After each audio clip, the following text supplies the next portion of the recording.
Entonces ahora tenemos a la glucólisis, entonces necesitamos que es obtener de glucosa piruvato, y la gluconeogénesis es obtener glucosa a partir del piruvato. Obvio, y por favor mucho ojo, la gluconeogénesis no es el proceso inverso de la glicólisis. Recuerden que tenemos 3 puntos que son irreversibles, los cuales vamos a ver a continuación, ¿no es cierto? Entonces, el punto que sabíamos que éramos de glucosa a glucosa 6-fosfato por la hexoquinasa o glucoquinasa, la fructosa 6-fosfato en fructosa 1,6-bifosfato por la fosfofructoquinasa o PFK1, y el fosfoenol piruvato por medio de la piruvato quinasa en piruvato más ATP. En esta parte, si ustedes se dan cuenta, aquí ustedes ven lo que es la glucólisis y obviamente de regreso, más no, por favor, no es el inverso, está la gluconeogénesis. Aquí tenemos que estas reacciones que son los puntos irreversibles, tenemos acá que son sustituidas por reacciones nuevas. La primera es que va a hacerse de piruvato a oxalacetato por la piruvato carboxilasa, de oxalacetato, este oxalacetato va a terminar haciendo fosfoenol piruvato por el fosfoenol piruvato carboquinasa. Esa es la primera reacción, el punto irreversible.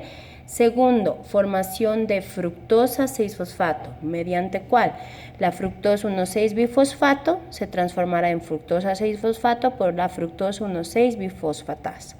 Y por último tenemos a la glucosa 6-fosfato en glucosa por glucosa 6-fosfatasa. Vamos a ir analizando cada una de las reacciones paso a paso para que ustedes vayan entendiendo cómo es este metabolismo.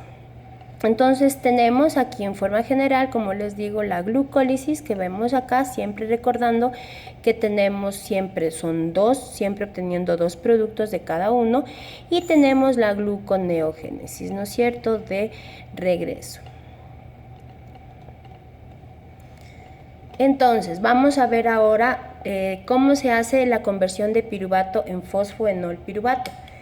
Esta conversión, que es la primera reacción sustituida de la glucosa, ¿no es cierto?, del punto irreversible, se realiza en 2 pasos. Tenemos aquí, ¿no es cierto?, el piruvato, ¿no es cierto?, que se va a terminar haciendo fosfoenol piruvato, pero previamente tiene que, por favor, carboxilarse, ¿no es cierto?, por medio de la piruvato carboxilasa, utilizando ¿qué?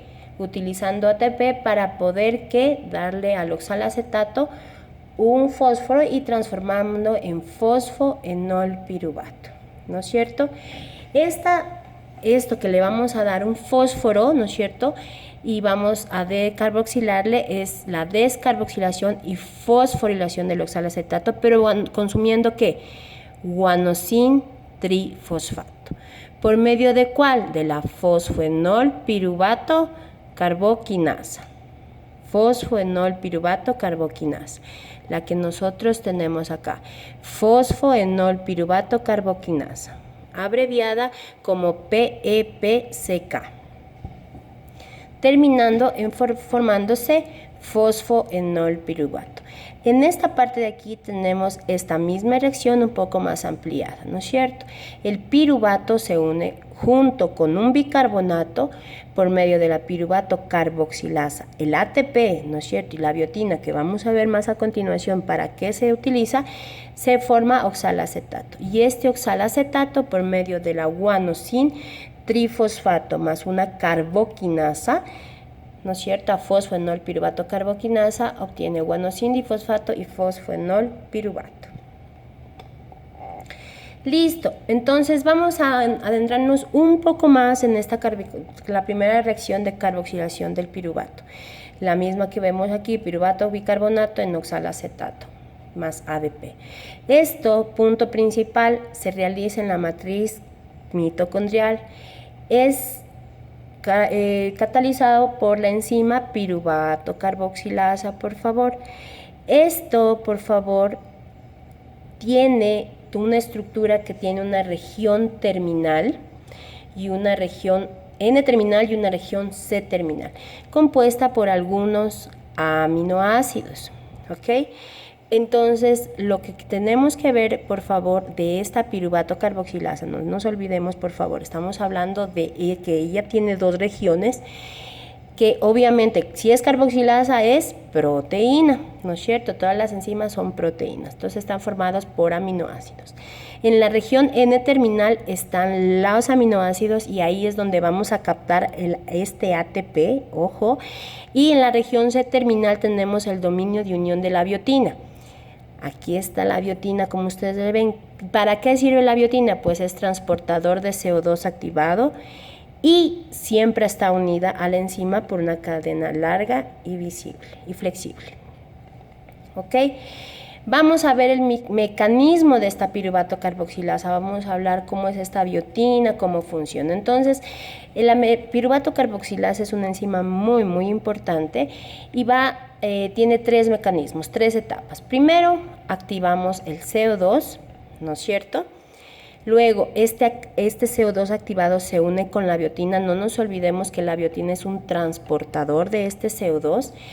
Y tres, es que pasamos del CO2, ¿no es cierto?, desde la biotina al piruvato. Aquí lo estamos viendo, por favor, no nos olvidemos. Aquí también ustedes tienen, como ven, sitio 1, sitio 2 y terminamos en el sitio 3, ¿no es cierto? Obviamente, la carboxilación de la biotina depende de la unión previa del acetil-CoA. La presencia del acetil-CoA es quien controla fisiológicamente a toda esta enzima. Entonces, cuando nosotros tenemos una carga energética alta, ¿de dónde vamos a pasar? De oxalacetato a formar glucosa. Cuando tenemos una carga energética baja, obviamente el oxalacetato entrará a ciclo del ácido cítrico. Listo. Ahora vamos a ver cómo es el transporte de este oxalacetato. No se acuerden que recién estamos en oxalacetato. Ese oxalacetato tiene que transformarse ¿en qué? En fosfoenol piruvato. Entonces, ¿cómo vamos a hacerlo? Acuérdense que la piruvato carboxilasa es la enzima que transforma el piruvato y el bicarbonato en oxalacetato. Esta enzima es una enzima mitocondrial. El resto de las enzimas de la gluconeogénesis son citosólicas, es decir, de citoplasma. Entonces, ¿qué es lo que pasa? El oxalacetato debe ingresar, ¿a dónde? A la mitocondria. Acuérdense que la mitocondria es el organelo de la energía.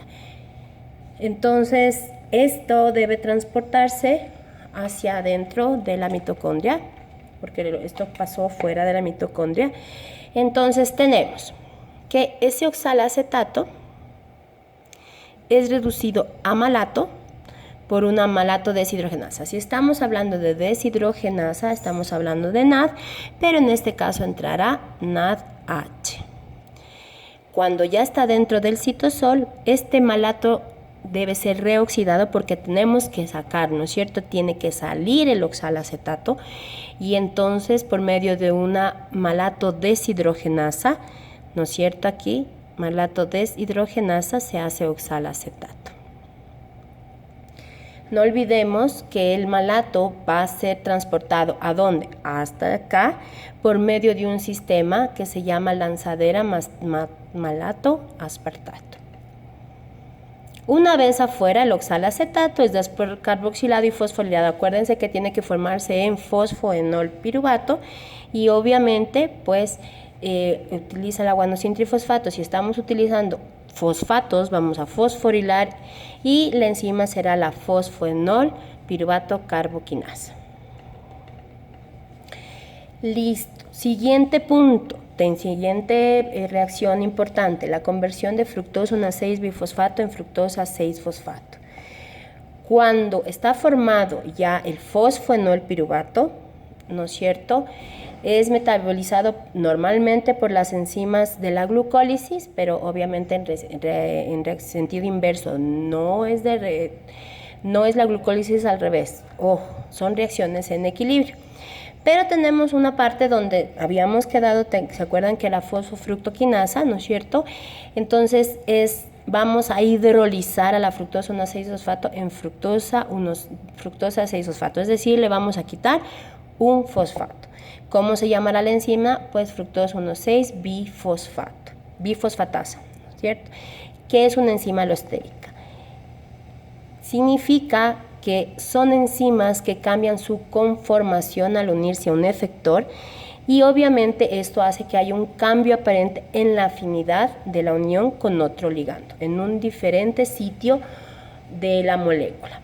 ¿Qué tiene esta enzima? Requiere magnesio, es inhibida por el AMP y la fructosa 2,6-bifosfato, y es activada por la ATPI. Vamos a entenderlo un poco más acá, más luego, para saber quién es esta fructosa 2,6-bifosfato. Nuestro tercer punto irreversible, obviamente la fructosa 6-fosfato se tiene que transformar, tenemos que terminar haciendo glucosa. Entonces, esta fructosa se transforma, se convierte en glucosa 6-fosfato, ¿no es cierto? En toda la mayoría de los tejidos, esta glucosa 6-fosfato lleva a sintetizar glucógeno. Cuando veamos la glucogenogénesis, ahí ya entenderemos. ¿Por qué? Porque esta glucosa 6-fosfato no se difunde fuera de la célula, mientras que la glucosa sí. ¿Cómo se mantiene la glucosa dentro de la célula? Por dos pasos, ¿no es cierto? La regulación por medio de la glucosa 6-fosfatasa, que transforma la glucosa 6-fosfato en glucosa, ¿no es cierto? Esta glucosa 6-fosfatasa, ¿en dónde estará? Pues en los tejidos que tienen que mantener los niveles de glucosa en la sangre. ¿Cuáles son estos? ¿Cuáles nos mantienen la glucosa? Pues el hígado y el riñón. Vamos a seguir viendo la formación de la glucosa. Entonces, miren, tenemos aquí en el citosol, estamos hablando de la glucosa 6-fosfato, ¿no es cierto?, que tendrá que transformarse en glucosa, que lo habíamos visto que lo hace por la glucosa 6-fosfatasa. Entonces, esta glucosa 6-fosfato es transportada al interior, a la luz del retículo endoplásmico, hidrolizada por la glucosa 6-fosfatasa, ¿no es cierto? Y una vez dentro del retículo endoplásmico se difunde hacia la sangre, ¿no es cierto? ¿Por medio de qué? De vesículas. De vesículas, que son las que transportan. Una cosa importante es que la glucosa 6-fosfatasa necesita una proteína estabilizadora, ¿no es cierto?, que se llama SP, ¿no?, que la tenemos aquí. Entonces, la glucosa 6-fosfatasa necesita una proteína estabilizadora que nos permite que se una también el calcio, y necesitamos tres tipos de transportes específicos de la glucosa 6-fosfato, que es el T1, ¿no es cierto?, que permite entrar del citosol a la glucosa 6-fosfato. Necesitamos el fósforo, que sería el T2, y transportador T3 para que salga del lumen hacia el citosol. ¿Cómo es la regulación de la gluconeogénesis y de la glucólisis, no es cierto?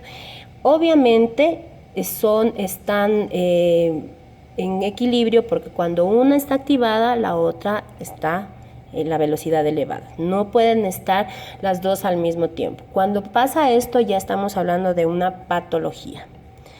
Entonces, ¿cuál es la razón de que no pueden estar activadas las dos al mismo tiempo?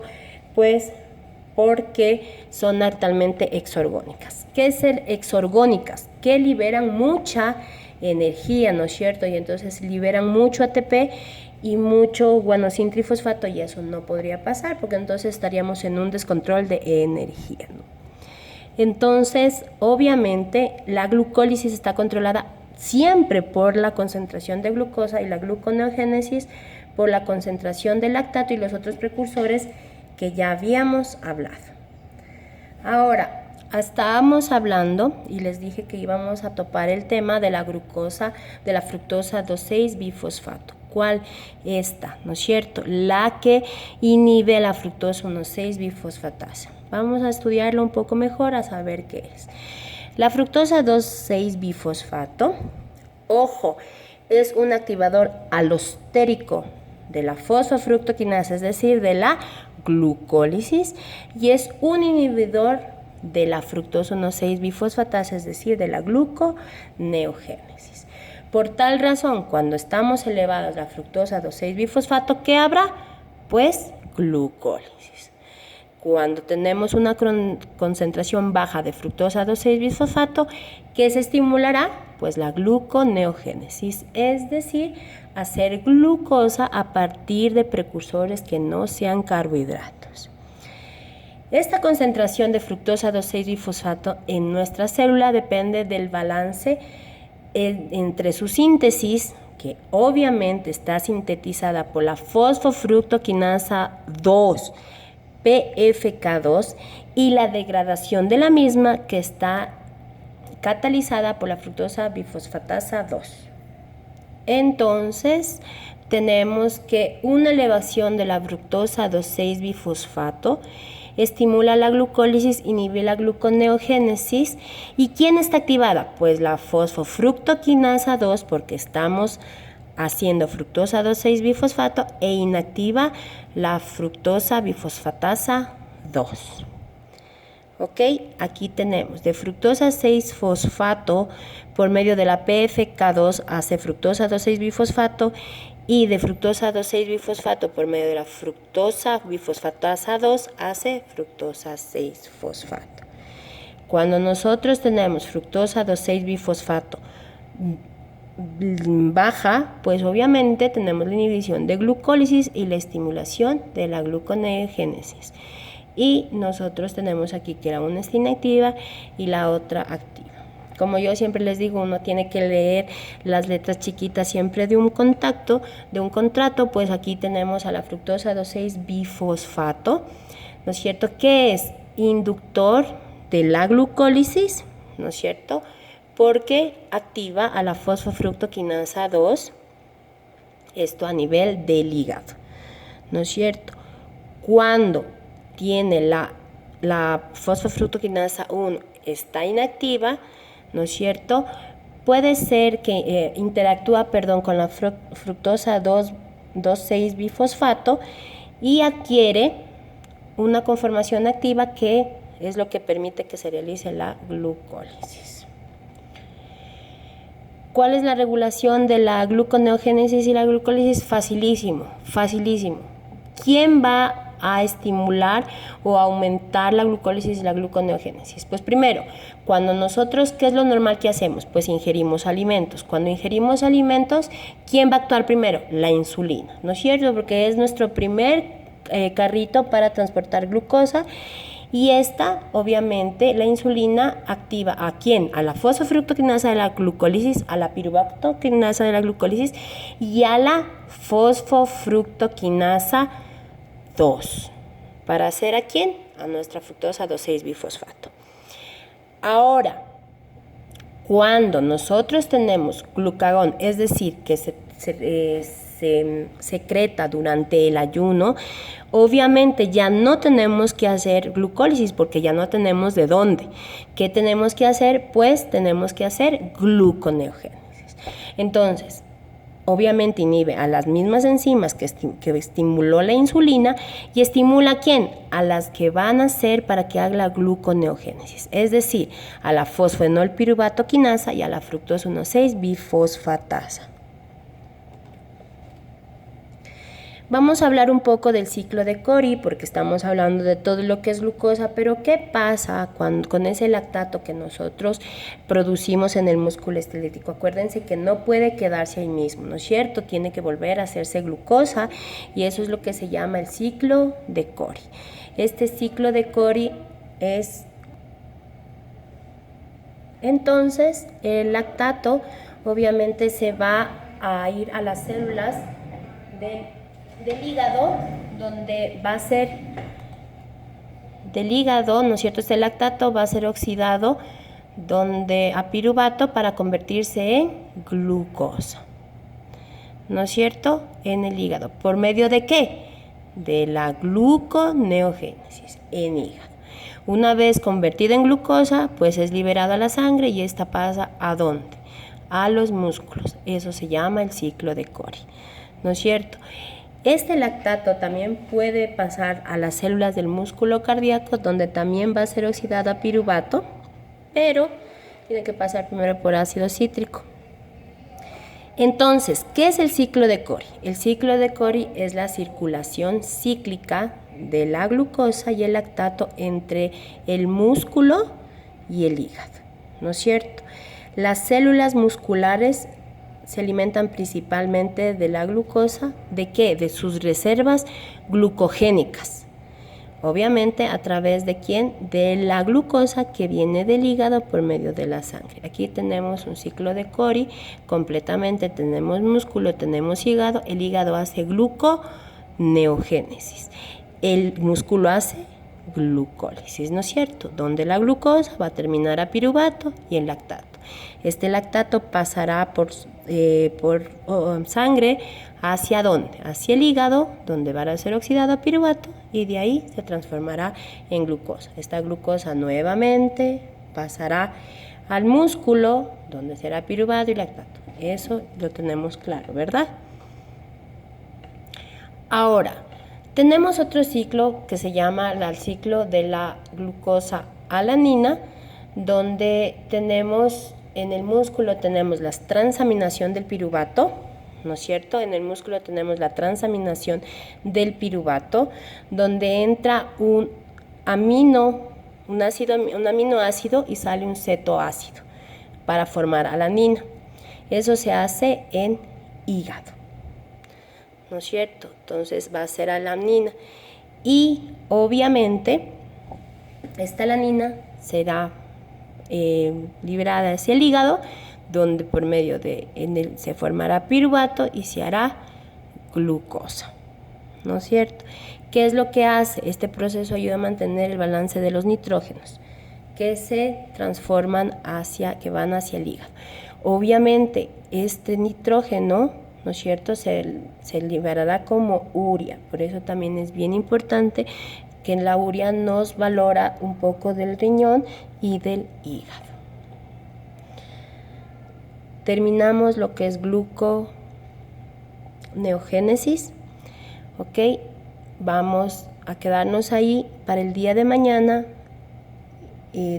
Quiero sus preguntas, sus dudas, un poco hacer una retroalimentación de la clase y para mañana terminar todo lo que nos falta de glucogenogénesis y glucogenólisis. ¿Ok? Espero sus comentarios. Muchas gracias. Buenas noches.